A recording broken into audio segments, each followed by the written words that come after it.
ಓಂ ಶ್ರೀ ಗುರುಭ್ಯೋ ನಮಃ. ಹರಿಃ ಓಂ. ಅಥ ಪಂಚಾಮೃತ ಸ್ನಾನ ಮಂತ್ರಾಃ. ಅಥ ಕ್ಷೀರಸ್ನಾನಂ. ಓಂ ಆಪ್ಯಾಯಸ್ವ ಸಮೇತುತೆ ವಿಶ್ವತಃ ಸೋಮವೃಷ್ಣಿಜಂ ಭವಾವಾಜಸ್ಯ ಸಂಗಥೇ. ಕ್ಷೀರಸ್ನಾನಂ ಸಮರ್ಪಯಾಮಿ ಶುದ್ಧೋದಕೇನ ಸ್ನಪಯಿಷ್ಯೇ. ಓಂ ಸದ್ಯೋ ಜಾತಂ ಪ್ರಪದ್ಯಾಮಿ ಸದ್ಯೋ ಜಾತಾಯ ವೈ ನಮೋ ನಮಃ.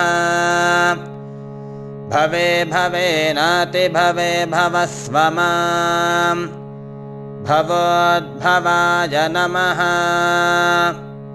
ಶುದ್ಧೋದಕಸ್ನಾನಂ ಸಮರ್ಪಯಾಮಿ. ಅಥ ದಧಿ ಸ್ನಾನಂ. ಓಂ ದಧಿಕ್ರಾವ್ಣೋ ಅಕಾಲಿಶಂ ಜಿಷ್ಣೋರಶ್ವಸ್ಯ ವಾಜಿನಃ ಸುರಭಿನೋ ಮುಖಾಕರತ್ ಪ್ರಣ ಆಯುಗುಂ ಶಿತಾರಿಷತ್. ದಧಿ ಸ್ನಾನಂ ಸಮರ್ಪಯಾಮಿ. ಅಥ ಶುದ್ಧೋದಕಸ್ನಾನಂ.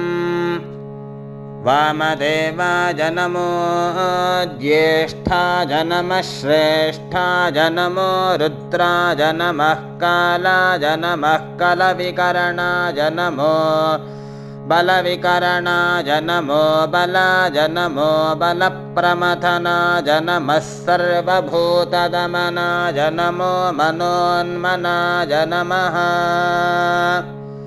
ಶುದ್ಧೋದಕಸ್ನಾನಂ ಸಮರ್ಪಯಾಮಿ. ಅಥ ಆಜ್ಯಸ್ನಾನಂ. ಓಂ ಶುಕ್ರಮಸಿ ಜ್ಯೋತಿರಸಿ ತೇಜೋಸಿ ದೇವೋ ವಸ್ಸವಿತೋತ್ಪುನಾತ್ವಚ್ಛಿದ್ರೇಣ ಪವಿತ್ರೇಣ ವಸೋ ಸೂರ್ಯಸ್ಯ ರಶ್ಮಿಭಿಃ. ಆಜ್ಯಸ್ನಾನಂ ಸಮರ್ಪಯಾಮಿ. ಅಥ ಶುದ್ಧೋದಕಸ್ನಾನಂ. ಓಂ ಅಘೋರೇಭ್ಯೋऽಥ ಘೋರೇಭ್ಯೋ ಘೋರಘೋರತರೇಭ್ಯಃ ಸರ್ವೇಭ್ಯಃ ಸರ್ವಶರ್ವೇಭ್ಯೋ ನಮಸ್ತೆ ಅಸ್ತು ರುದ್ರರೂಪೇಭ್ಯಃ. ಶುದ್ಧೋದಕಸ್ನಾನಂ ಸಮರ್ಪಯಾಮಿ. ಅಥ ಮಧುಸ್ನಾನಂ. ಓಂ ಮಧುವಾತಾಋತಾಯತೆ ಮಧುಕ್ಷರಂತಿ ಸಿಂಧವಃ ಮಾಧ್ವೀರ್ನಃ ಸಂತ್ವೋಷಧೀಃ ಮಧುನಕ್ತಮುತೋಷಸಿ ಮಧುಮತ್ಪಾರ್ಥಿವಗುಂ ರಜಃ ಮಧುದ್ಯೌರಸ್ತು ನಃ ಪಿತಾ ಮಧುಮಾನ್ನೋ ವನಸ್ಪತಿರ್ಮಧುಮಾಗುಂ ಅಸ್ತು ಸೂರ್ಯಃ ಮಾಧ್ವೀರ್ಗಾವೋ ಭವಂತು ನಃ. ಮಧುಸ್ನಾನಂ ಸಮರ್ಪಯಾಮಿ. ಅಥ ಶುದ್ಧೋದಕಸ್ನಾನಂ. ತತ್ಪುರುಷಾಯ ವಿದ್ಮಹೇ ಮಹಾದೇವಾಯ ಧೀಮಹಿ ತನ್ನೋ ರುದ್ರಃ ಪ್ರಚೋದಯಾತ್. ಶುದ್ಧೋದಕಸ್ನಾನಂ ಸಮರ್ಪಯಾಮಿ. ಅಥ ಶರ್ಕರಾ ಸ್ನಾನಂ. ಓಂ ಸ್ವಾದುಃ ಪವಸ್ವ ದಿವ್ಯಾಯ ಜನ್ಮನೆ ಸ್ವಾದುರಿಂದ್ರಾಯ ಸುಹವೀತು ನಾಮ್ನೇ ಸ್ವಾದರ್ಮಿತ್ರಾಯ ವರುಣಾಯ ವಾಜವೇ ಬೃಹಸ್ಪತಯೇ ಮಧುಮಾಂಗದಾಭ್ಯಃ. ಶರ್ಕರಾ ಸ್ನಾನಂ ಸಮರ್ಪಯಾಮಿ. ಅಥ ಶುದ್ಧೋದಕಸ್ನಾನಂ. ಈಶಾನಃ ಸರ್ವವಿದ್ಯಾನಾಮೀಶ್ವರಃ ಸರ್ವಭೂತಾನಾಂ ಬ್ರಹ್ಮಾಧಿಪತಿರ್ಬ್ರಹ್ಮಣೋಧಿಪತಿರ್ಬ್ರಹ್ಮಾ ಶಿವೋ ಮೇ ಅಸ್ತು ಸದಾಶಿವೋ. ಶುದ್ಧೋದಕಸ್ನಾನಂ ಸಮರ್ಪಯಾಮಿ. ಅಥ ಫಲಸ್ನಾನಂ. ಓಂ ಯಾಃ ಫಲಿನೀರ್ಜಾ ಅಫಲಾ ಅಪುಷ್ಪಾಯಾಶ್ಚ ಪುಷ್ಪಿಣೀಃ ಬೃಹಸ್ಪತಿ ಪ್ರಸೂತಾಸ್ತಾನೋ ಮುಂಚನ್ತ್ವಗುಂಹಸಃ. ಅಥ ಗಂಧೋದಕಸ್ನಾನಂ. ಗಂಧದ್ವಾರಾಂದುರಾಧರ್ಷಾನ್ ನಿತ್ಯಪುಷ್ಟಾಂಕರೀಷಿಣೀಂ ईश्वरीगुं सर्वभूतानां तामिहोपह्वये श्रियम् अथ पुष्पस्नानं योपां पुष्पं वेद पुष्पवान् प्रजावान् पशुमान् भवति चन्द्रमा वा अपां पुष्पं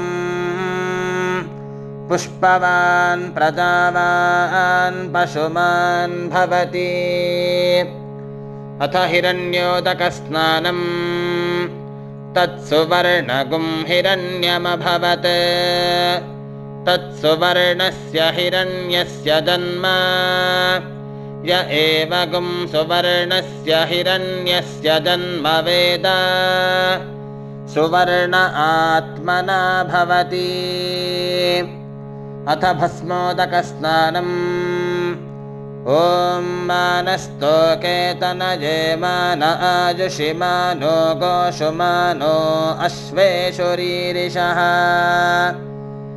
वीरान्मानो रुद्रभामितो वधीर्हविष्मन्तो नमसा विधेमते अथ दूर्वोदकस्नानम् काण्डात् प्ररोहन्ति परुषः परी एवानो दूर्वे प्रतनुसहस्रेण शतेन च अथ शुद्धोदकस्नानम् ॐ तच्छंयोरावृणीमहे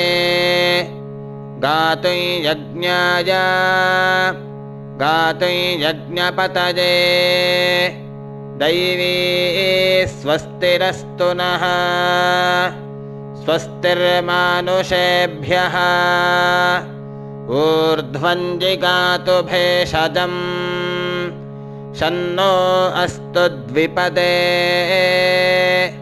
शञ्चतुष्पदे ॐ शान्तिः शान्तिः शान्तिः हरिः ॐ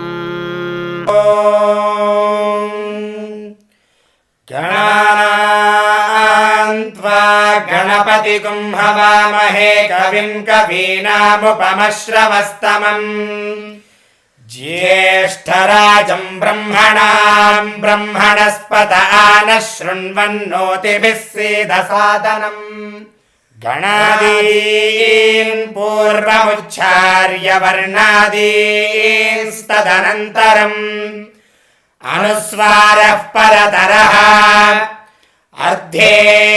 अर्धेन्दुलसितम् ताळेन रुद्धम् एतत्तव मनुस्वरूपम् गकारः पूर्वरूपम् अकारो मध्यमरूपम् अनुस्वारश्चान्त्यरूपम् बिन्दुरुत्तररूपम् नादः सन्धानम् सगुंहिता सन्धिः सैषा गणेश विद्या गणकऋषिः निषृद्गायत्री छन्दः श्रीमहागणपतिर्देवता ॐ गणपतये नमः एकदन्ताय विद्महे वक्रतुण्डाय धीमहि तन्नो दन्तिः प्रचोदयात् नमो व्रातपतये नमो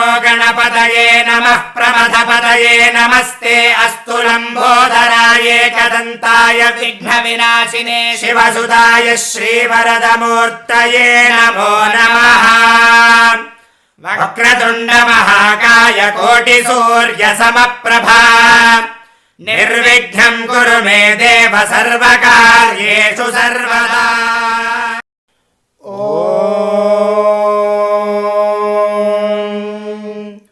श्रीगुरुभ्यो नमः हरिः ॐ